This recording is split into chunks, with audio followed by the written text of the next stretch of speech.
طيبا مباركا فيه كما يحب ربنا ويرضى، والشكر له على ما أولى من نعم سابغة وأسدى.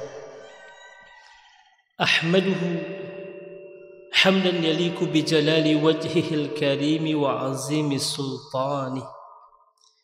أشهد أن لا إله إلا الله وحده لا شريك له، وأشهد أن محمدا عبده ورسوله.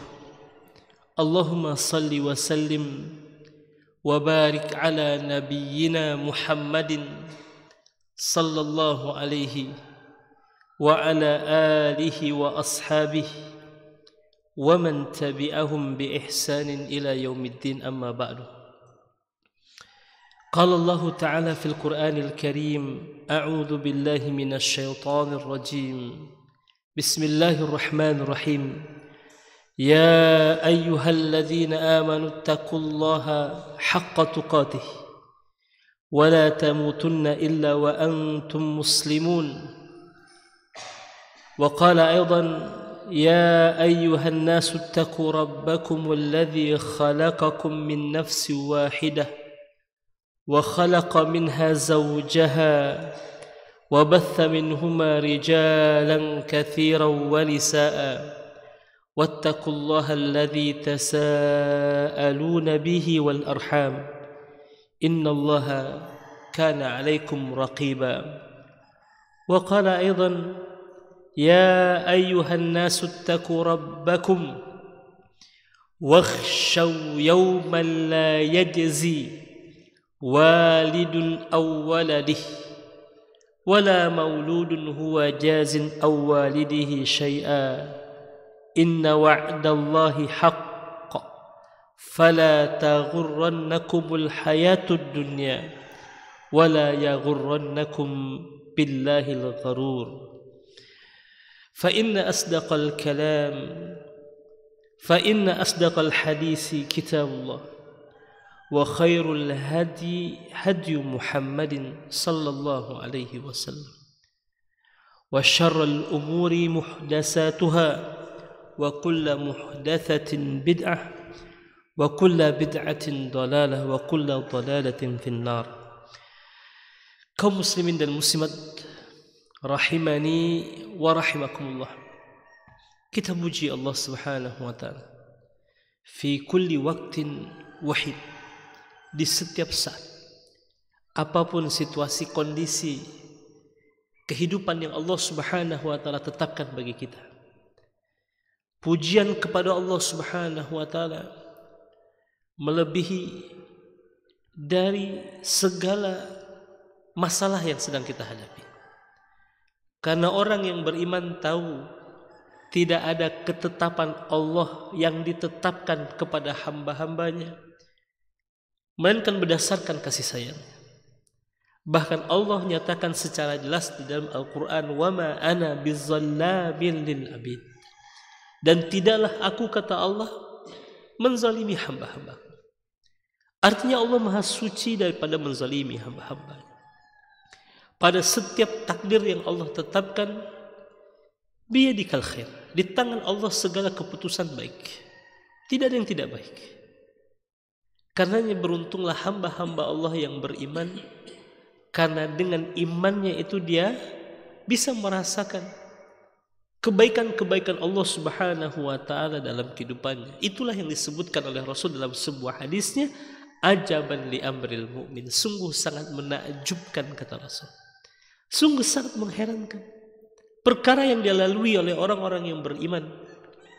Mengapa demikian? Karena bagi orang yang beriman, inna amrahu kulluhu khair, karena semua perkara yang dilalui oleh orang yang beriman baik. Jika dilihat dengan kacamata iman, semuanya menjadi indah. Semuanya terasa indah. Walaysa zaka li ahadin illa lil mu'min, dan itu tidak dimiliki oleh siapapun, kata Nabi Muhammad, kecuali hanya oleh orang-orang yang beriman. Sebab orang yang beriman itu, kata Nabi, wa in asabathu sarra syakara fakana khairan lahu. Jika ia diberi nikmat, kelapangan, kebahagiaan, sesuatu yang dia harapkan, dia bersyukur dan syukurnya itu baik bagi dirinya. Dan Allah katakan juga dalam sebuah ayat, "Faman syakara fa innama yashkuru li nafsi." Barang siapa yang bersyukur kepada Allah, maka kebaikan syukurnya itu kembali kepada dirinya sendiri. Jadi pujian kita untuk Allah bukan hakikatnya Allah tidak butuh dipuji oleh hambanya. Dipuji atau tidak dipuji Allah tetap mulia. Dipuji atau tidak dipuji oleh hamba-hambanya Allah tetap maha kuasa. Tapi pujian yang kita sampaikan kepada Allah sesungguhnya hakikatnya kebaikan dari pujian itu kembali kepada kita.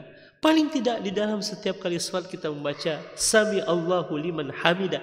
Tatkala kita i'tidal, ma mana min hadhihi al-jumlah, apa arti dari kalimat ini? Sami Allahu liman hamida. Allah mendengar siapapun yang memuji. Jadi pujian kita kepada Allah Azza wa Jalla justru kebaikan dari pujian yang disampaikan oleh hamba untuk Allah kembali kepada dirinya sendiri. Karena itulah kaum muslimin dan muslimat, saya ingin mengajak kita semua, apapun situasi, kondisi, persoalan, masalah yang saat ini sedang kita hadapi, maka pujilah Allah Subhanahu wa taala yang akan semakin membuat kita dekat dengan Allah. Bahkan ada seorang sahabat Nabi Muhammad namanya Umar bin Habib. Dalam sebuah pernyataannya dia mengatakan al-iman yazid wa yanqus. Jadi ini adalah perkataannya para sahabat. Iman itu, kata Umar bin Habib radhiyallahu anhu, bertambah dan berkurang. Lalu ada seorang yang bertanya kepada Umar bin Habib tatkala ia menyampaikan pernyataan ini di hadapan mereka. Qila lahu, dikatakan kepadanya, wa ma ziyadatuhu wa ma nuqsanuhu. Apa tanda bertambahnya iman itu dan apa tanda berkurangnya iman tersebut? Lalu Umar bin Habib menjawab, idza dzakarnallaha wa hamadnahu wa sabbahnahu fatilka ziyadah. Jika kami berzikir, mengingat Allah, memuji Allah, bertasbih, maka pada saat itu bertambah iman kami. Wa idza ghafalna wa nasina, tapi tatkala kami lalai, lupa daripada mengingat Allah, maka pada saat itu berarti iman kami sedang berkurang, kata Umar bin Habib. Karena itulah kaum muslimin dan muslimat, kenapa kita selalu menyebut nama Allah dalam kehidupan kita? Karena itu tanda bertambahnya iman. Namun tatkala lisan ini jauh daripada mengingat Allah, maka dipastikan di saat itu imannya sedang berkurang. Na'udzubillah jika imannya sedang tiada. Kaum muslimin dan muslimat yang dirahmati Allah Subhanahu wa taala, Abdullah ibn Rawahah yang juga merupakan salah seorang sahabat Nabi Muhammad alaihi salatu wassalam. Beliau juga termasuk di antara syair Rasul, penyair Nabi Muhammad yang dengan syair-syairnya membela Rasulullah SAW, yang dengan syair-syairnya dia memompa semangat perjuangan kaum muslimin di medan jihad.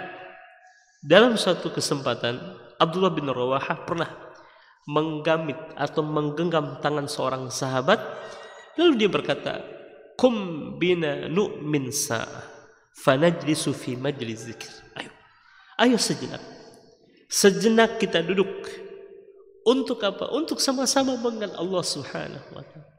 Dan pertemuan kita di pagi hari ini hakikatnya adalah majlis di mana di majlis ini kita sama-sama mengingat Allah, menyebut tentang Allah, belajar tentang agama Allah, kalamnya Rasulullah sallallahu alaihi wasallam, dan insyaallah fadilah yang dijanjikan oleh Rasul bagi para tulabul ilmi, orang yang hadir di majlis ilmu, akan kita dapatkan jika pertemuan ini dilandasi karena Allah Subhanahu wa ta'ala. Karena itulah mari sama-sama kita perbaharui niat kita, pertemuan ini semata-mata hanya karena Allah Subhanahu wa ta'ala. Salat dan salam bersama kita sampaikan untuk Rasulullah sallallahu alaihi wasallam sebagai wujud dari rasa cinta kita kepada Nabi, sebagai tanda bahwa kita adalah umatnya Rasulullah sallallahu alaihi wasallam. Karena yang memerintahkan kita untuk berselawat dan menyampaikan salam kepada Rasul adalah Allah Subhanahu wa taala. Ayatnya begitu sangat terang benderang. Innallaha wa malaikatahu yusalluna 'alan nabi. Nah, para ulama tafsir tatkala menjelaskan tentang ayat ini, inilah kemuliaan yang Allah berikan kepada Nabi Muhammad yang tidak diberikan kepada para nabi dan rasul yang lainnya. Jika Nabi Adam Allah perintahkan malaikat untuk sujud kepadanya, dan sujudnya malaikat itu adalah sujud pemuliaan, penghormatan, penghargaan atas ilmu yang lebih Allah berikan kepada Nabi Adam, dan itu hanya sekali. Sedangkan Nabi Muhammad, innallaha wa malaikatahu yusalluna 'alan nabi. Yusalluna merupakan fi'lul mudhari'. Dan fi'il mudhari ini menunjukkan sedang dan terus menerus. Selalu. Artinya sesungguhnya Allah dan para malaikatnya selalu dan terus menerus berselawat kepada Nabi. Karenanya pada saat Allah menyeru kita, ya ayyuhalladzina amanu, lagi-lagi Allah menyeru orang yang beriman. Karena Allah tahu hanya orang yang beriman yang akan menyaut seruannya. Sama hanya kita, kalau kita minta bantu, kalau kita menyuruh seseorang, kita akan menyuruh seseorang yang tahu dia akan melaksanakan perintahannya, suruhannya. Dan hanya orang yang beriman dengan penuh sukacita, gegap gempita, menanti-nanti, menunggu-nunggu arahan dari Allah, taujihat dari Allah Subhanahu wa taala. Jadi kalau orang yang di dalamnya hati iman, jika dia mendengarkan seruan di dalam Al-Quran, ya ayyuhalladzina amanu, maka dia akan bersiap-siap. Apalagi Allah, apalagi Allah, apalagi Allah. Dengan penuh sukacita dia akan mendapatkan perintah dari Allah Subhanahu wa taala. Karena itulah Allah menyeru, ya ayyuhalladzina amanu sallu alaihi wasallimu taslima. Mudah-mudahan kita termasuk di antara umatnya Rasulullah sallallahu alaihi wasallam yang selalu menyampaikan salam dan selawat kita kepada Nabi, di mana selawat dan salam ini juga kebaikannya akan kembali kepada kita. Satu kali salat Allah balas dengan 10 kebaikan. Itu hitungan minimal, karena Allah maha melipatkan kebaikan. Bisa jadi 100 kali lipat, bisa jadi 700 kali lipat, atau lebih daripada itu. Karena apa? Wallahu yudha'ifu liman yasha. Allah maha melipat gandakan kebaikan, pahala kepada siapapun yang dikehendakinya. Dan dawamkan selawat dan salam ini dalam kehidupan kita sehari-hari, sehingga keberkahan-keberkahan akan Allah Subhanahu wa taala limpahkan kepada hamba-hambanya yang juga selalu bersalawat dan menyampaikan salam untuk Rasulullah sallallahu alaihi wasallam. Kaum muslimin dan muslimat rahimani wa rahimakumullah. Di pagi hari yang penuh berkah ini, insyaallah taala kita akan kembali melanjutkan pelajaran kita tentang kitab kitab Al-Arba'in An-Nawawi. Dan kita sudah masuk insyaallah taala ke hadis yang ke-16. Ini sangat menarik juga Bapak Ibu sekalian untuk kita kaji. Dan ini sangat erat kaitannya dengan diri kita masing-masing. Untuk menjadi perhatian kita, untuk menjadi hal yang harus kemudian kita perbaiki dalam kehidupan kita. Hadis ini diriwayatkan oleh Imam Al-Bukhari dari sahabat Abi Hurairah. Kita tahu Abi Hurairah ini merupakan sahabat yang paling banyak meriwayatkan hadis Rasul alaihi salatu wasallam. Padahal keislaman Abu Hurairah ini jika dibandingkan dengan sahabat yang lainnya, beliau masuk Islam ketika Rasul telah hijrah ke kota Madinah. Dibawa oleh seorang sahabat Nabi namanya Tufail bin Amr Ad-Dawsi. Tufail bin Amr Ad-Dawsi. Karena Tufail bin Amr Ad-Dawsi ini sudah masuk Islam ketika Rasul masih berada di kota Mekah. Sebelum Tufail bin Amr Ad-Dawsi ini pulang ke kampungnya, Rasul mendoakan, Allahumma ihdi Dawsan, Allahumma ihdi Dawsan, Allahumma ihdi Dawsan. Ya Allah, berikan hidayah kepada suku Daus. Berikan hidayah kepada suku Daus. Berikan hidayah kepada suku Daus. Dan benar saja doa Rasul SAW diijabah oleh Allah. Karena sepulangnya Tufail bin Amr Ad-Dawsi lalu dia berdakwah di tengah-tengah kaumnya, hampir bisa dipastikan seluruh penduduk dari suku Daus ini beriman kepada Allah Subhanahu wa taala. Termasuk di antaranya adalah Abu Hurairah radhiyallahu anhu. Jadi berkah daripada dakwahnya Tufail bin Amr ad-Dausi, dia menghasilkan sahabat yang istimewa. Saya enggak kebayang ya kan. Rasul dalam sebuah hadisnya mengatakan, la an yahdiyallahu bika rajulan wahidan khairun laka min humurin ni'am man dalla ala khairin falahu ajruhu mithlu ajrihi min ghairi ayyan qusa min ajrihi syai'. Rasul mengatakan, la an yahdiyallahu bika rajulan, dan tidaklah Allah memberikan hidayah kepada seseorang disebabkan engkau, maka itu jauh lebih baik dibandingkan dengan unta merah, kata Nabi Muhammad. Dan Tufail bin Amr ad-Dausi mampu mengislamkan satu kampung. Dan di antara mereka ada sahabat Rasul yang mulia, itu siapa? Abu Hurairah radhiyallahu anhu. Dan Rasul juga dalam sebuah hadis yang mengatakan, man dalla ala khairin, barang siapa yang menunjukkan kepada kebaikan, lalu kebaikan itu diamalkan, dilaksanakan, maka baginya pahala dari orang yang mengerjakan kebaikan tersebut tanpa mengurangi pahala orang tersebut. Dan Abu Hurairah menjadi orang yang paling banyak meriwayatkan hadis. Subhanallah. Dan setiap kebaikan yang dilakukan oleh Abu Hurairah itu kemudian mengalir kepada siapa? Tufail bin Amr ad-Dausi. Inilah fadilah dakwah. Dan kita ini adalah ummatud dakwah yang mengajak manusia, menyuruh manusia bahwa tugas daripada kenabian dan kerasulan itu juga diberikan kepada umatnya Rasulullah sallallahu alaihi wasallam. Dan sampai akhir zaman nanti akan selalu ada di antara umatnya Rasulullah sallallahu alaihi wasallam yang selalu menyeru manusia kepada Allah Subhanahu wa taala. Dan jika kita ingin mendapatkan kebaikan yang berlimpah ruah dalam hal ini, maka jadilah orang-orang yang mengajak manusia kepada Allah Subhanahu wa taala. Ya, ini keberkahan yang didapatkan oleh Tufail bin Amr ad-Dausi dengan masuk Islamnya Abu Hurairah. Saya enggak kebayang Pak, pahala yang terus mengalir. Dan ini yang kemudian dikatakan oleh Allah tentang Nabi Muhammad, wa innalaka la ajran ghaira mamnun, dan sesungguhnya bagi Muhammad pahala yang tidak terputus-putus. Selagi ada umatnya Nabi Muhammad yang mengikuti Rasulullah sallallahu alaihi wasallam, maka kebaikan dari umat itu akan terus mengalir kepada Nabi Muhammad alaihi wasallam, tidak akan terputus. Wa innalaka la ajran ghairu mamnun, disebabkan apa? Nabi Muhammad diikuti oleh umat. Dan kalau kita ingin menjadi mata rantai itu, maka ambillah bagian kita untuk mendakwah, mengajak manusia kepada Allah Subhanahu wa taala. Disampaikan oleh Abu Hurairah radhiyallahu anhu anna rajulan, bahwa ada seseorang atau seorang laki-laki, qala lin nabi sallallahu alaihi wasallam, dia berkata kepada Nabi Muhammad alaihi salatu wasallam. Apa perkataannya? Ausini, berikan aku wasiat, berikan aku nasihat. Nanti akan banyak penjelasan tentang hal ini. Qala, Nabi Muhammad bersabda, la taghdab, jangan marah, kata Nabi. Jadi orang ini datang kepada Nabi minta wasiat, minta nasihat. Wasiat Rasul enggak panjang-panjang, Pak. La taghdab, jangan marah.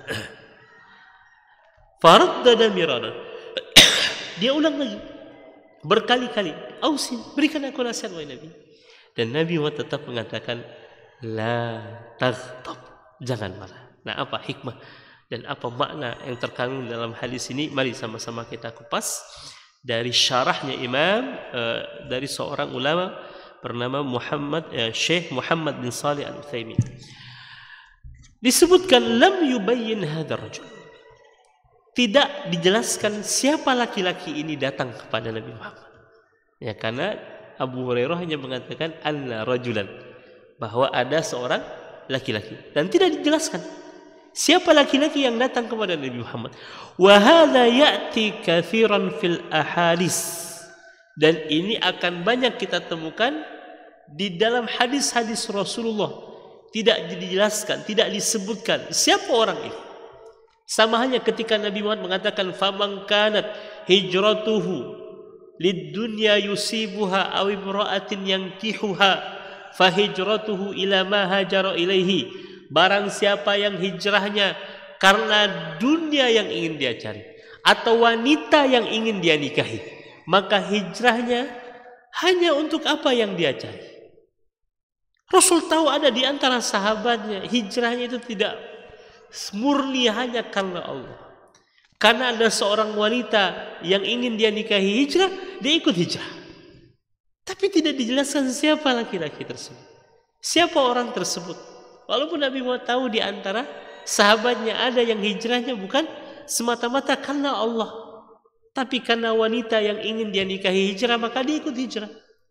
Dan Rasul tidak menjelaskan siapa orang ini. Ini banyak kita temukan di dalam hadis Rasulullah sallallahu alaihi wasallam. La yubayyin fiha al-mubham. Tidak kemudian dijelaskan. Dan dia menjadi sesuatu yang tidak begitu kemudian menjadi hal penting untuk kemudian dijelaskan. Wadzalika li'anna ma'rifata ismi rajuli aw wasfihi la yuhtaju ilaihi. Karena tidak disebutkan nama orang tersebut atau sifatnya bagaimana, berarti ini menunjukkan bahwa tidak perlu untuk kemudian kita kulik siapa orang yang datang kepada Nabi Muhammad. Ya. Wa najidu ba'dul ulama yata'ab ta'ban 'aziman fi ta'yini hadzal rajul. Kata Syekh Saleh Al-Utsaimin ini, namun kita temukan sebagian para ulama menyusahkan dirinya ya untuk kemudian mencari siapa laki-laki yang kemudian bertanya kepada Rasulullah sallallahu alaihi wasallam.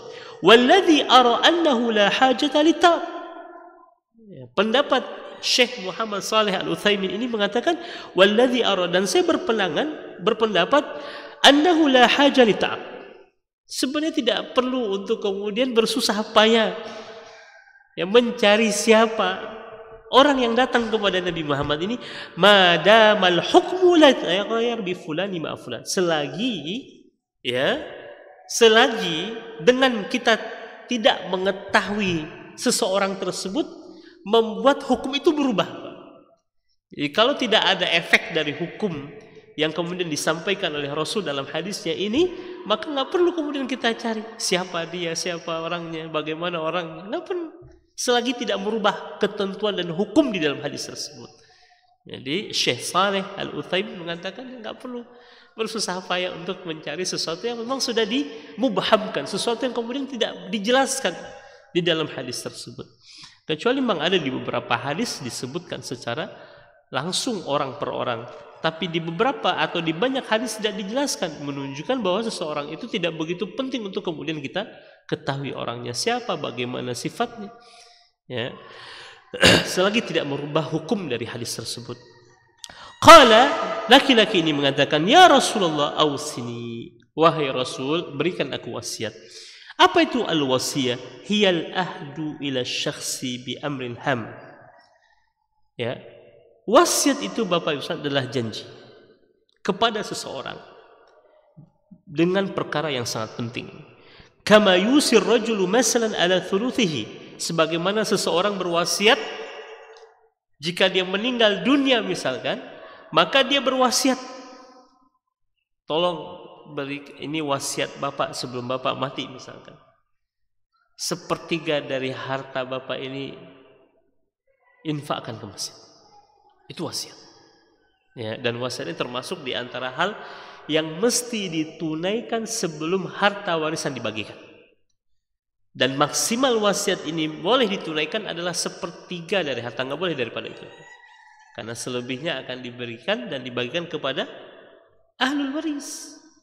Ya, dan ini yang penting untuk kemudian kita ingat hari ini betapa kemudian berapa banyak di antara umat Islam yang benar-benar menegakkan ketentuan Allah dalam pembagian harta warisan. Padahal efek ketika harta tersebut tidak dibagikan berdasarkan ketentuan Allah, bisa jadi seseorang memakan harta yang bukan menjadi haknya. Hati-hati Pak. Ya. Hati-hati dalam hal ini. Kita seringkali meremehkan, udahlah kita bagi sama rata saja gitu kan. Ya. Kalau ada di antara ahli waris yang tidak ridho, satu saja di antara mereka dalam pembagian harta warisan tersebut, maka tidak sah pembagian harta warisan. Bukan berarti tidak boleh dibagi sama rata, tapi setelah masing-masing mengetahui bagiannya masing-masing, tunaikan dulu ketentuan Allah dalam pembagian harta warisan. Jika masing-masing sudah tahu bagiannya masing-masing, lalu kemudian ada kesepakatan dengan penuh keredaan, sudah kita bagi rata saja sesama kita, itu baru boleh, karena semua sudah tahu bagiannya. Tapi hari ini tidak, belum lagi ditetapkan berdasarkan ketetapan Allah, sudah dibagi berdasarkan kesepakatan masing-masing. Lalu di mana Allah Azza wa Jalla yang telah menetapkan kepada kita tentang pembagian harta warisan? Dalam sebuah hadis Rasul bersabda, ta'allamul fara'idha, pelajarilah oleh kalian ilmu faraid, kata Nabi Muhammad. Fa innaha nisful ilmi, karena sesungguhnya ilmu faraid, ilmu pembagian harta warisan ini merupakan nisful ilmi, separuh dari ilmu itu ada dalam ilmu faraid. Wa huwa awwalu syai'in yunsa, dan hal pertama yang akan dilupakan oleh umat ini adalah ilmu faraid. Wa huwa awwalu syai'in yunza'u an ummati, dan hal pertama yang akan dicabut dari umatku ini adalah ilmu faraid. Hari ini kalau kita jujur mensurvei kaum muslimin, berapa persen dari umat Islam yang benar-benar mengerti tentang pembagian harta warisan? Jangan-jangan hadis Nabi Muhammad ini sudah berlaku hari ini. Ya, hal pertama yang dilupakan dan hal pertama yang akan dicabut. Dan di akhir zaman salah satu tanda kecil kiamat itu apa? Raf'ul ilmi, ilmu ini akan diangkat oleh Allah Subhanahu wa taala. Ya. Nah, ini berkaitan dengan wasiat tadi. Jadi wasiat itu adalah janji kepada seseorang dengan perkara penting. Lalu Nabi Muhammad sallallahu alaihi wasallam mengatakan, la taghdab, jangan marah, kata Nabi Muhammad. Bayyana Nabi sallallahu alaihi wasallam, Rasul pernah menjelaskan bahwa marah itu adalah jumratun yulqiha asyaitanu fi qalbi ibni Adam fayaglil qalb. Ya.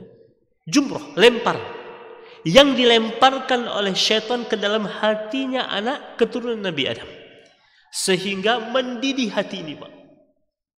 Jadi lemparan, hembusan yang dihembuskan kepada hati anak Nabi Adam, ya, dihembuskan kemarahan itu oleh syaitan.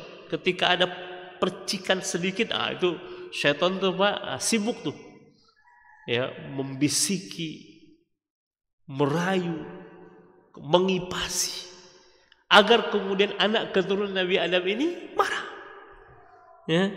Ketika hati telah mendidih, walidzalika yahmaru wajhu, merah wajahnya, wantafakha audaju, bulu romanya semuanya berdiri, wa rubbama yakifu sya'rahu, dan bisa jadi rambutnya itu berdiri, kata Nabi Muhammad. Saking marahnya. Dan itu pernah terjadi kepada siapa? Raja Abrawis. Siapa Raja Abrawis ini? Raja Persia. Ketika Rasul mengirimkan surat dakwah kepada beliau lewat tangan seorang sahabat namanya Abdullah ibn Huzafa. Lalu ketika dibacakan di hadapannya isi surat Nabi Muhammad, isi surat Rasul itu di awal-awal baru saja dibacakan Bismillahirrahmanirrahim, min Muhammad Rasulillah, ya, min Muhammad Rasulillah ila Kisra azimi Faris, salamun ala man ittaba'al huda. Baru saja sampai di kalimat itu, tiba-tiba wajah Raja Persia ini merah, bulu romanya berdiri, bahkan rambutnya berdiri, kata Abdullah bin Zafar. Saking marahnya.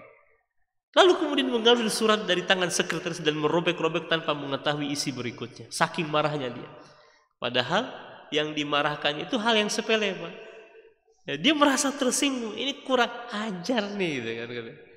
Ayaktub li hadza wa huwa abdi, bagaimana mungkin dia menuliskan ini untukku di saat dia adalah budakku. Jadi dia menganggap Rasul adalah budaknya. Ya. Kenapa? Karena dia tidak terima. Kenapa Muhammad itu mulai menulis suratnya dari namanya? Inginnya Raja Abrawis kepada yang terhormat Raja Persia dari Muhammad. Nabi Muhammad tidak.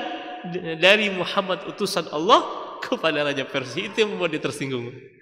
Sehingga Rasul mendoakan mazzaqallahu mulkah, semoga Allah merobek-robek kekuasaan. Tapi berdasarkan keterangan dari Abdullah, saking marahnya siapa? Abrawis merah wajahnya, bulu romanya berdiri, bahkan rambutnya berdiri, kata Abdullah. Dan ini biasa terjadi kepada orang yang tidak bisa menahan emosi. Linanzur, kemudian dikatakan, fahal muradur Rasul sallallahu alaihi wasallam biqaulihi, apakah yang diinginkan Rasul dari perkataan la taghdab, Jangan marah ini la yaqa minkal ghadab. Yang pertama, apakah makna jangan marah itu jangan sama sekali ada kemarahan di dalam hati. Atau makna berikutnya la tunaffat al ghadab. Jangan engkau ikuti rasa marahmu itu. Nah, dikatakan di sini amal awal. Adapun yang pertama, jangan sama sekali ada rasa amarah dalam dirimu. Kira-kira gimana Pak? Susah atau mudah untuk melaksanakan makna yang pertama ini? Sama sekali nggak ada marah di hati Bapak. Ya susah. Dikatakan di sini, jika makna pertama fa innahu dabtuhu sa'bun. Jika makna yang pertama yang sesungguhnya kemudian dikatakan oleh Nabi Muhammad adalah jangan sama sekali ada rasa marah, maka ini adalah perkara yang amat sangat sulit. Ya. Lianna an-nas yakhtalifuna fi hadha ikhtilafan kabiran, karena setiap manusia berbeda-beda tingkat emosinya, ya, tingkat amarahnya. Ya, kan ada orang tersulut sedikit langsung marah. Ada orang emang Allah Subhanahu wa taala rahmati dia sehingga dia punya kelapangan hati, kelapangan jiwa untuk memaafkan, ya. Lakin la mani an naqul, ya, arada qawlu la taghdab ay al-ghadab at-tabi'i. Tapi juga tidak tidak mengapa kalau memang makna yang pertama ini dan ada di antara hamba-hamba Allah yang memang Allah rahmati dia sehingga kemudian tidak ada amarah sedikit pun di dalam hatinya, kecuali terhadap perkara-perkara Allah jika dilanggar, Pak. Ya kan? Itu wajib marah kita. Dan Nabi Muhammad juga kalaupun itu dikatakan marah, Nabi Muhammad marah pada saat ya perintah dan larangan Allah Subhanahu wa taala diabaikan. Ya. Kalaupun itu dikatakan marah, dan marah Nabi Muhammad sangat proporsional, ya. Ketika Nabi Muhammad misalkan pulang ke rumah lalu mendapati Aisyah radhiyallahu anha, ya, memasang hordeng yang padanya ada gambarnya. Kata Nabi Muhammad, ya Aisyah, inna asyaddan nasi asaban yaumal qiyamah.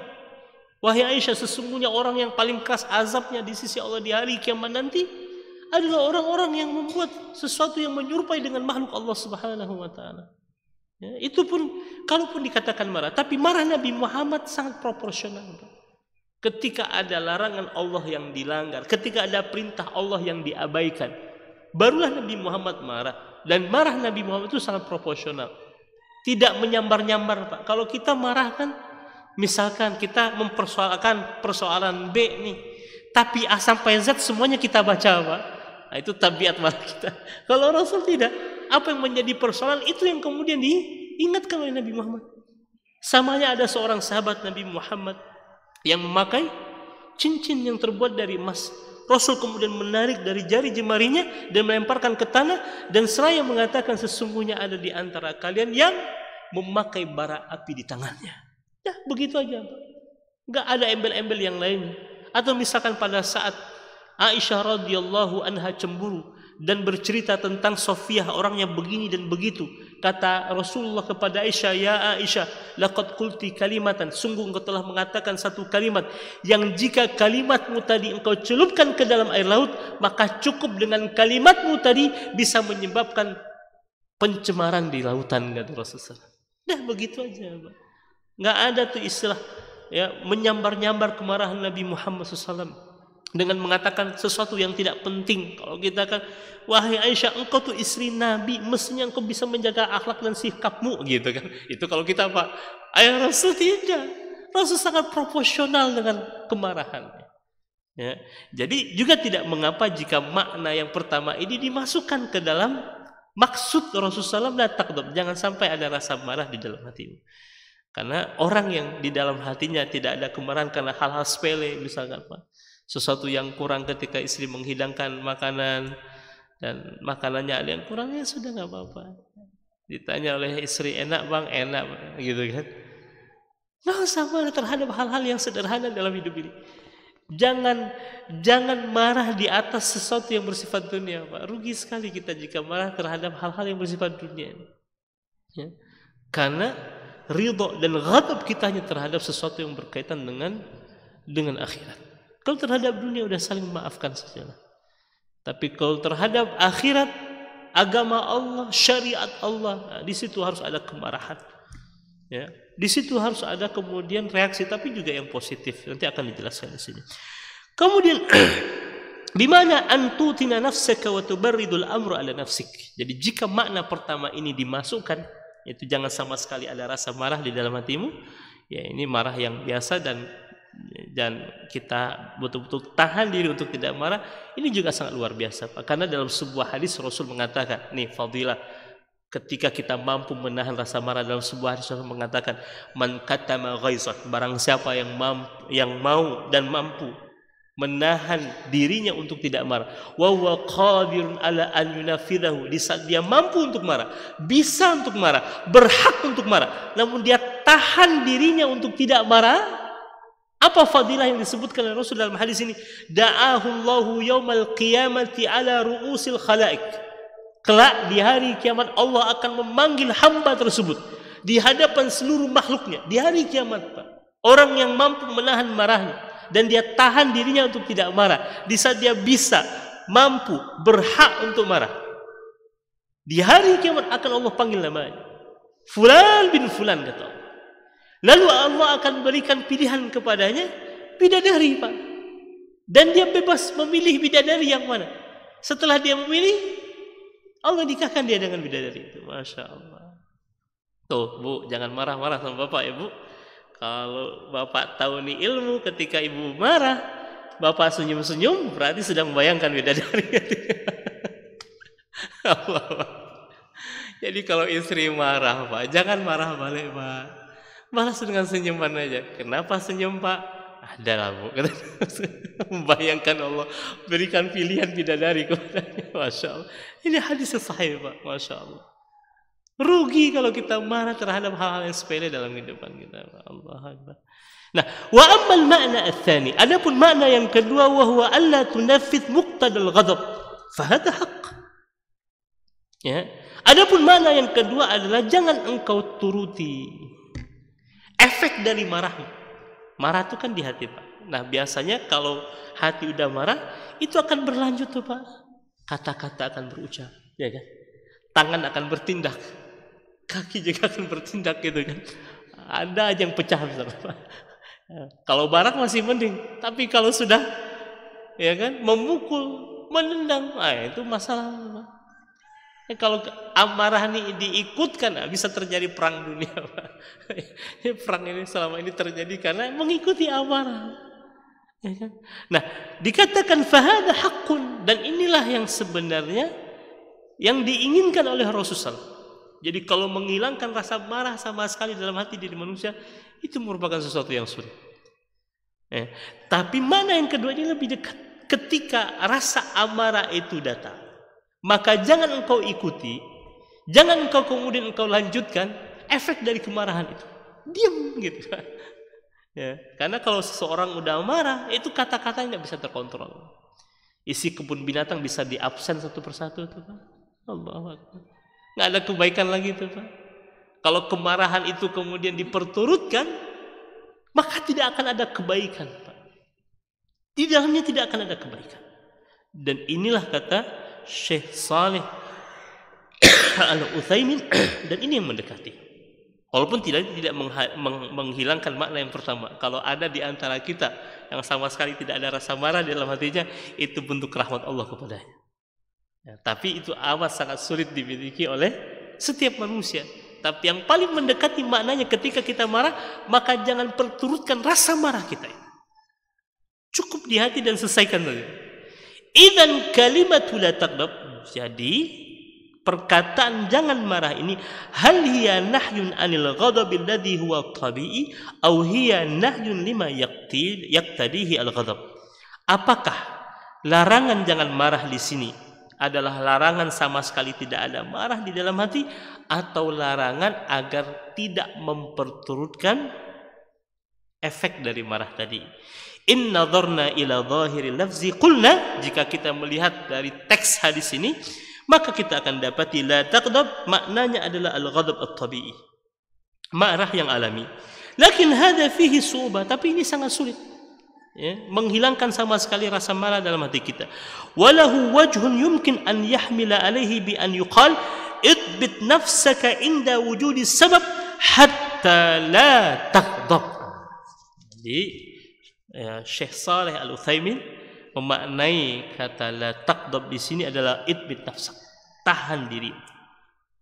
Inda wujudi sebab, ketika ada sebab untuk marah hingga engkau tidak jadi marah. Jadi ketika ada sebab untuk marah, tahan diri, jangan marah. Ya. Kemudian juga dikatakan oleh beliau, wal makna ats-tsani, sedangkan makna yang kedua berdasarkan sabda Rasulullah la taghdab, maknanya adalah la tunafid. Jangan engkau laksanakan, jangan engkau ikuti, turuti muqtada al-ghadab, efek dari kemarahan. Falau ghadiba al-insanu wa arada an yutalliq imra'atahu fataqulu lahu isbir wa ta'anni. Misalkan ketika seseorang marah ya kepada istrinya dan dia hendak menceraikan istrinya karena kemarahannya, maka hendaklah dia katakan kepada dirinya isbir wa ta'anni, sabar, tenang. Jadi sebenarnya yang paling efektif untuk menasihati diri kita adalah diri kita sendiri. Diri kita. Yang mengontrol diri kita itu kita, bukan orang lain. Itu yang paling efektif. Sama hanya ketika Abdullah ibn Hudzafah, ketika dia akan dicemplungkan ke dalam kuali besar oleh Heraklius saat itu, Pak. Karena dia tidak mau menerima tawaran pindah agama, berbagai macam usaha ditawarkan oleh Heraklius, berbagai macam rayuan, bujukan, itu tidak merubah imannya. Bahkan sudah disiksa, juga tidak bisa merubah imannya. Akhirnya ditampakkan di hadapannya dua kaum muslimin, dua orang umat Islam, dicemplungkan ke dalam kuali yang sedang menggelegak minyaknya, dan ditanyakan lagi, apakah engkau bertahan dalam agamanya Muhammad? Iya. Kata Heraklius, sudah, cemplungkan dia sekalian. Ketika dia diseret, dia menangis. Dia menangis. Pengawal yang menyeret Abdullah menyangka tangisan itu karena takut. Karenanya mereka laporkan kepada Raja Heraklius, wahai Raja, dia takut nih, dia menangis. Kata Raja Heraklius, bawa dia balik ke sini. Lalu ditanya, gimana? Apakah engkau sudah berubah pendirianmu untuk pindah agama? Kata Abdullah, tidak. Lalu apa yang membuat engkau menangis? Dia bilang apa? Yang membuat aku menangis karena aku berkata kepada diriku sendiri. Jadi dia menghibur, menguatkan dirinya sendiri, Pak. Dan itu paling efektif. Jadi kalau kita ada masalah, sebelum kita datang kepada orang, dan terkadang kita tidak butuh datang kepada orang untuk menceritakan masalah kita, cukup dengan Allah Azza wa Jalla. Dan kita menghibur diri kita sendiri. Dan ini yang dilakukan oleh para sahabat Rasulullah SAW untuk menguatkan dirinya. Apa kata Abdullah kepada dirinya? Wahai diri, engkau akan dicemplungkan ke dalam kuali ini. Ruhmu akan pergi. Dan bukankah momen seperti ini sudah lama engkau mintakan kepada Allah? Di saat engkau selalu minta agar mati di jalannya, dan sekarang adalah momennya. Jadi yang membuat aku menangis karena aku terharu, kata Abdullah, Pak. Masya Allah. Ya. Jadi kalau ada rasa marah dalam diri kita, kita sendiri, Pak, yang menasehati, isbir wa ta'anni. Ibu juga begitu kan, kalau ada marah dalam hati, sabar, sabar, tenang, tenang. Itu sangat efektif untuk merubah keadaan. Dari mana? Dari diri kita, bukan dari orang lain, tapi dari diri kita. Ya. Nah, apa pelajaran yang bisa kita petik dari hadis ini? Yang pertama adalah hirsus sahaba ala ma yanfa'. Yang pertama adalah keseriusan para sahabat untuk memperoleh sesuatu yang bermanfaat bagi dirinya. Itu banyak kita temukan. Para sahabat datang kepada Rasul, ya Rasulullah akhbirni, beritahu aku. Ya Rasulullah dullani, tunjukkan aku. Ya Rasulullah ausini, berikan aku nasihat. Ini menunjukkan betapa para sahabat itu memburu kebaikan. Datang kepada Rasul, minta nasihat, minta ditunjukkan, minta dikabarkan, minta diluruskan. Begitulah para sahabat. Hirsus sahaba ala ma yanfa'. Keseriusan para sahabat untuk meraih sesuatu yang bermanfaat bagi dirinya dunia dan akhirat. Yang kedua dikatakan annal mukhatab yukhatab bima taqtadihi halahu, wa hadhihi qaidah muhimmah. Nah, Nabi Muhammad itu orang yang sangat cerdas, ahli kejiwaan, Pak. Dia tahu dengan siapa dia berbicara. Ya, karena tidak semua orang Rasul memberikan wasiat la taghdab. Karena mungkin Rasul tahu yang datang ini orangnya emosional. Karena itulah nasihat Nabi untuk orang ini apa, Pak? Jangan marah, kata Rasul. Kalau orang yang datang ternyata bukan orang pemarah, Rasul tidak akan memberikan nasihat jangan marah, Pak. Mungkin nasihat yang lain lagi. Iya kan? Sebagaimana misalkan ada seorang sahabat datang, ya Rasulullah, ayu amalin afdal, amalan apa yang paling utama? Kan macam-macam tuh Pak. Rasul mengatakan yang pertama apa? As-salatu ala waqtiha. Mungkin Rasul tahu yang perlu diperbaiki dari sahabat ini adalah masalah salat. Di kesempatan yang lain ketika ada seorang sahabat bertanya, wahai Rasul, amalan apa yang paling utama? Birrul walidain. Berbakti kepada kedua orang tua. Karena mungkin Rasul tahu yang datang ini perlu diperbaiki dari dirinya adalah baktinya kepada orang tua. Di lain kesempatan ada seorang sahabat Nabi Muhammad bertanya kepada Rasul, ya Rasulullah, beritahu aku tentang amalan yang jika aku lakukan maka ya Allah mencintaiku dan manusia mencintai. Kata Rasul, izhad fid dunya, zuhudlah engkau terhadap dunia maka Allah akan mencintaimu, dan zuhudlah engkau terhadap apa yang ada di tangan manusia maka manusia akan mencintaimu. Jadi Rasul tidak menyamaratakan para sahabatnya, Pak. Rasul tahu dengan siapa dia berbicara, apa nasihat terbaik untuk dirinya. Dan ini adalah kaidah penting bagi kita untuk kita pahami dengan baik. Jadi jangan samaratakan manusia. Ya, setiap orang punya kondisi dan situasinya, punya persoalan. Jadi ya, fatwa itu bisa jadi berubah-ubah, Pak. Ya, namanya fatwa melihat kondisi dan situasi. Ya. Bisa jadi fatwa antara di Saudi dengan di Indonesia mungkin bisa jadi berbeda karena kondisi dan situasi di Saudi dan Indonesia berbeda. Selagi fatwa itu bersumbernya dari apa? Al-Quran wa Sunnah. Ya, tapi kalau bertentangan dengan Al-Quran Sunnah ya tentu kemudian ditolak. Ya. Karena lihat situasi dan kondisi. Kemudian kaum muslimin dan muslim rahmati Allah, pelajaran bisa kita petik dari hadis ini adalah an-nahyu anil ghadab. Larangan untuk marah. Jangan sampai kemudian kita marah apalagi mengikuti perasaan untuk marah sehingga kemudian berefek kepada sesuatu yang tidak baik, ya. Yang keempat, pelajaran yang bisa kita petik dari hadis ini adalah an-din al-Islam yunhi an masawil akhlak. Jadi kita tahu bahwa agama Islam ini melarang umatnya dari akhlak yang buruk. Termasuk di antara akhlak yang buruk adalah ya marah yang tidak didasari karena Allah. Karena juga kita diperintahkan untuk marah karena Allah. Marah karena Allah itu adalah marah ketika syariat Allah diabaikan, larangan Allah dilaksanakan. Sebagaimana Rasul mengingatkan para sahabatnya. Rasul juga memberikan nasihat kepada para sahabatnya. Rasulullah mengingatkan para sahabatnya dan itu dilakukan karena Allah. Tapi kalau tentang dirinya, misalkan ada orang yang menyakiti hati Nabi Muhammad, Rasul gak marah. Kita masih ingat bagaimana kisah seorang Yahudi yang kemudian menarik kerah baju Nabi Muhammad di saat Rasul sedang takziah dengan para sahabat, dan kita tahu bagaimana suasana takziah. Orang Yahudi ini datang dengan kekurangan ajarnya. Dia katakan, ya Muhammad, bayarkan hutang. Coba Rasul ditagih hutang di tengah umum. Apakah Rasul marah? Enggak. Yang marah justru Umar, Pak. Hampir saja Umar mengeluarkan pedang dari sarungnya, ingin menebas leher orang Yahudi. Kurang ajar, kata Umar. Kata Nabi Muhammad melihat gelagat Umar, ya jangan Umar. Sebaiknya engkau katakan kepadaku agar aku bayar hutang. Katakan kepadanya agar dia menagih dengan cara yang baik. Umar, bayarkan hutangku dulu, lebihkan sebagai hadiah untuknya dariku. Masya Allah. Jadi kalau Rasul berkaitan dengan dirinya, Rasul gak marah. Pernah juga ditarik oleh orang Badui kan dari arah belakang sampai berbekas di leher Nabi Muhammad karena Rasul pakai baju yang berbahan kasar saat itu. Ya, sampai berbekas. Tapi Rasul nggak marah, tersenyum. Tapi kalau sudah syariat Allah, di situ Nabi Muhammad akan bereaksi. Tapi reaksi Nabi Muhammad sangat proporsional. Ya, proporsional. Ya, dengan orang Arab Badui yang kencing di masjid, ya, Nabi Muhammad hikmah sekali, Pak. Karena Rasul tahu tabiat orang Arab Badui ini seperti apa. Di saat orang kaum muslimin, para sahabat hendak memukul orang Arab Badui yang kencing tadi, kata Nabi Muhammad, jangan,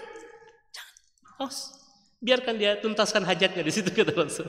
Biarkan dia selesaikan buang hajatnya, karena Rasul tahu kalau sempat dia dilarang, dipukul, dia lari, kencingnya kemana-mana.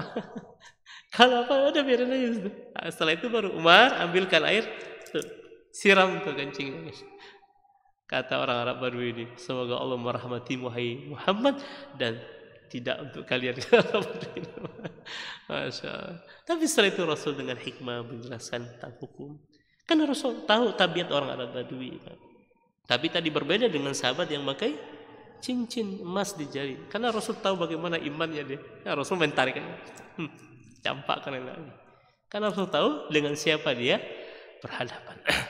Itu barangkali yang bisa kita petik dari hadis Rasul yang sangat agung ini, agar kemudian kita menahan diri, jangan sampai kita marah, apalagi hanya hal-hal yang sepele.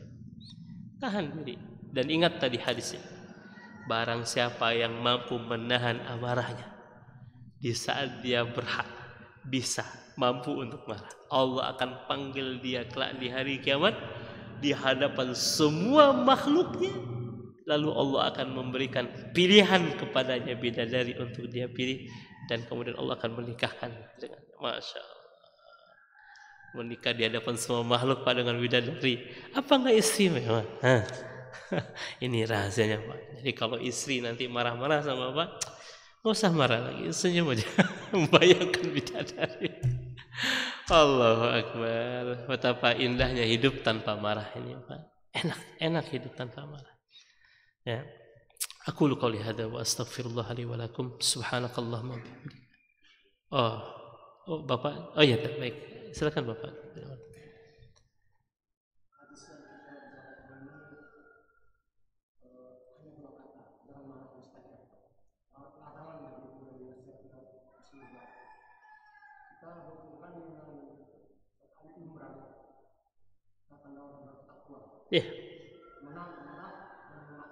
Sementara orang yang menahan marah ini tidak ada kemampuan untuk menasihati apakah istri atau anak, atau Allah memberikan petunjuk tidak?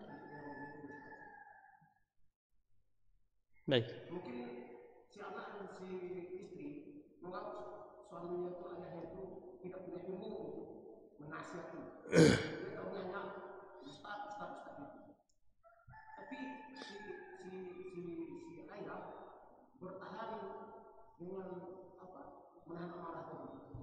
Itu akan mendatangkan penyakit.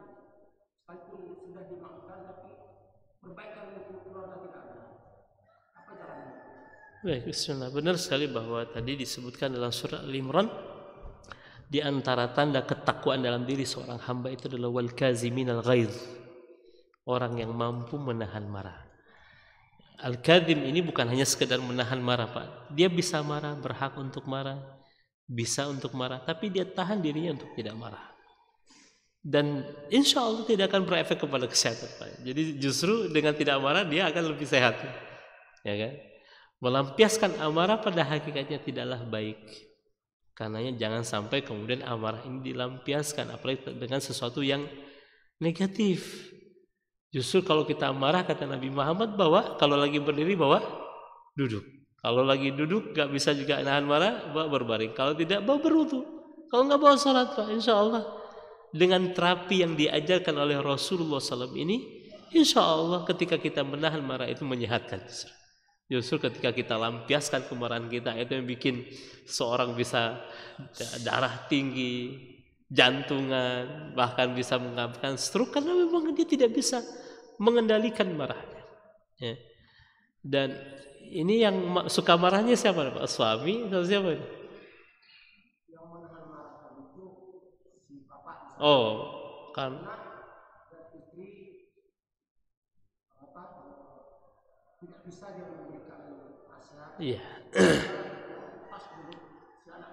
Jadi karena dia menahan diri untuk marah dan dia tidak bisa berbuat apa-apa untuk membuat perbaikan di tengah keluarganya, jadi seperti apa baiknya? Baik, bismillah. Yang pertama, Nabi Muhammad SAW diperintahkan oleh Allah, innama alaikal balagh. Tugasmu wahai Muhammad sampaikan. Adapun hidayah itu mutlak di tangan Allah Pak. Kita tidak bisa merubah seseorang, bahkan istri kita, bahkan anak kita. Karena yang memberikan hidayah itu hanyalah Allah. Tugas kita sebagai suami, sampaikan, ingatkan Pak. Adapun hidayah itu mutlak di tangan Allah. Mungkin di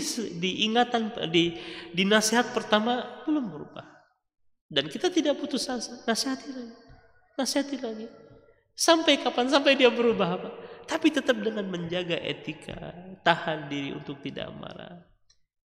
Ya, ketika Bapak sabar, misalkan kita sabar menghadapi situasi kondisi keluarga, istri, anak misalkan nggak berubah, maka pada setiap ajakan Bapak itu Bapak sudah mendapatkan pahala. Urusan merubah itu di sisi Allah. Nabi Muhammad sampai akhir hidup Abu Talib tidak bisa mengajak Abu Talib masuk ke dalam agama Islam. Tapi Rasul tidak pernah putus asa. Sampai akhir hayat Abu Talib Rasul masih berusaha. Qul la ilaha illallah. Katakan paman, la ilaha illallah. Itu sudah menjelang kematiannya Abu Talib. Tapi Rasul selalu memaksimalkan usaha terbaiknya.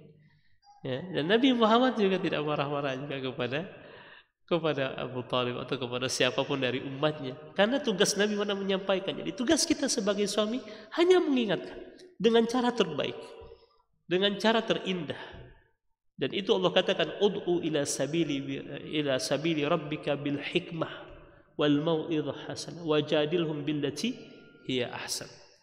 Berdakwahlah, serulah manusia kepada Allah dengan hikmah, kebijaksanaan, dengan nasihat yang baik, kata Rasul. Kata Allah Azza wa Jalla. Dan kalaupun kalian berdebat, maka debatlah dengan cara yang terbaik, kata Allah Azza wa Jalla. Jadi jangan putus asa. Ya. Lakukan sesuai dengan kemampuan kita sebagai seorang manusia. Sedangkan hidayah di tangan Allah Subhanahu wa taala. Mungkin baru ke 1000 kali bisa berubah. Tapi Pak, di situ ada kesabaran Bapak. Menahan diri untuk tidak marah, tapi terus menasihati mereka. Karena hati manusia ini juga lembut pada intinya, Pak. Ketika nasihat itu dari hati, maka dia akan diterima oleh hati. Ya walaupun butuh waktu. Ya kan? Batu saja yang begitu keras dengan tetesan air bisa berlubang, apalagi hati manusia. Insya Allah dengan keteguhan hati, dengan kesabaran, dengan kebaikan, ya nasihat itu akan diterima dengan baik. Walaupun mungkin butuh waktu yang cukup panjang hingga kemudian mereka tahu kebenaran yang kita sampaikan. Mungkin setelah kita mati Pak, baru kemudian terasa. Jadi jangan putus asa. Baik, Bapak terakhir.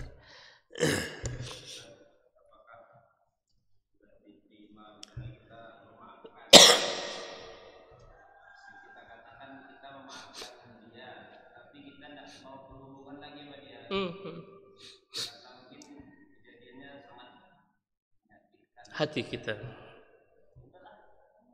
Saya maafkan, tapi kita tidak bisa merajut kembali hubungan seperti sebelum terjadi sesuatu antara kita dengan dia, begitu ya Pak. Jadi pernah terjadi juga kepada seorang sahabat Rasul bernama Wahsy. Wahsy ini siapa Pak? Yang membunuh paman Rasul bernama Hamzah bin Abdul Thalib. Dia kan yang menombak Hamzah dari jauh. Kemudian Hindun, bahkan Hindun ya juga masuk Islam di akhirnya kan, yang kemudian merobek dada, mengambil jantungnya Hamzah dan kemudian menggigitnya gitu kan. Akhirnya mereka masuk Islam. Rasul menerima keislaman dan memaafkan kesalahan. Tapi memang Nabi Muhammad secara jujur tidak bisa sepenuhnya hatinya bisa untuk kemudian menerima kenyataan itu. Artinya kenyataan Wahsy membunuh Hamzah bin Abdul. Wahsy itu kalau udah berjumpa Nabi malu terus. Rasul juga tidak bisa sahabat. Itu fitrah terkadang terjadi di tengah-tengah manusia. Dan itu urusannya kita dengan Allah Subhanahu wa taala. Kalau kita memang sudah menyatakan maaf, ya insya Allah itu kebaikan bagi kita. Karena memang salah satu sifat orang yang bertakwa, dan Rasul pada hakikatnya memaafkan. Karena dia sudah muslim. Seorang yang kemudian telah bersyahadat dari kekafirannya, maka seluruh dosanya diampuni oleh Allah Subhanahu wa taala. Tapi secara fitrah manusia ada, kalau orang kita bilangnya IG di hati, ada rasa-rasa gimana, dan itu dirasakan oleh Rasul dengan Wahsy itu. Dan mudah-mudahan Allah memaafkan dan mengampuni kita semua insyaallah. Ya, tapi afdolnya memang kita maafkan. Ya, afdolnya lagi kalau kita bisa ya kembali merajut seperti sebelum terjadi sesuatu antara kita dengan dia, itu lebih afdal. Tapi kalaupun tidak, ya biarlah Allah yang kemudian mengatur segala sesuatu, namun di hati kita secara utuh dan kita maafkan. Walaupun kalau Allah kan dikatakan di dalam sebuah hadis qudsi kan, ya ibadi, ya bani Adam, innaka ma da'autani wa rajautani ghafartu laka ala ma kana minka wa la ubali. Wahai anak Adam, selagi engkau berdoa dan berharap kepadaku, akan aku ampuni engkau sebanyak apapun dosamu, dan setelah itu aku tidak peduli lagi dengan dosamu. Artinya apa? Allah tidak akan menyebut-nyebut lagi Pak tentang kesalahan hamba itu. Kalau Allah sudah mengampuni dosa seorang hamba, Allah tidak akan ngulik-ngulik lagi, gak ngungkit-ngungkit lagi. Bukan karena Allah lupa, wa makana rabbuka nasiya, Allah gak pernah lupa. Tapi kalau Allah sudah maafkan, catatan itu sudah di-delete oleh Allah Subhanahu wa taala. Nah, gitulah. Itu kalau Allah. Tapi kan kita ini makhluk Pak, dengan segala kekurangan dan ketidaksempurnaan kita, ya kan? Kalaupun kita sudah katakan maaf dan belum tetap seperti semula dan sedia kala, ya sudah kita minta tolong kepada Allah agar Allah memudahkan segala urusan kita. Wallahu a'lam bishawab. Aqulu qouli hadza wa astaghfirullah li wa lakum. Subhanakallahumma bihamdika asyhadu an la ilaha illa anta astaghfiruka wa atubu ilaik. Assalamualaikum warahmatullahi wabarakatuh. Di kalau Umar ini subhanallah, yang diinginkannya itu generasi-generasi luar biasa, orang-orang hebat. Lalu kemudian apa yang dilakukan oleh Umar? Fa asta'miluhum fi ta'atillah. Aku gunakan mereka ini di dalam ketaatan kepada Allah. Ketika kaum muslimin itu memiliki penyakit namanya wahan, yaitu hubbud dunya wa karahiyatul maut, cinta dunia dan takut akan kematian. Lalu Nabi menjawab dengan yang lebih penting. Apa itu? Madza a'adatta laha? Apa yang engkau siapkan untuk kiamat itu? Bin Sulaiman tadi, inti yang bisa kita ambil apa? Solehkan diri kita. Solehkan diri kita sebelum mencari rezeki. Karena kalau kita tidak soleh, kalau kita tidak bertakwa kepada Allah Subhanahu wa ta'ala dalam mencari rezeki itu akan terasa sulit.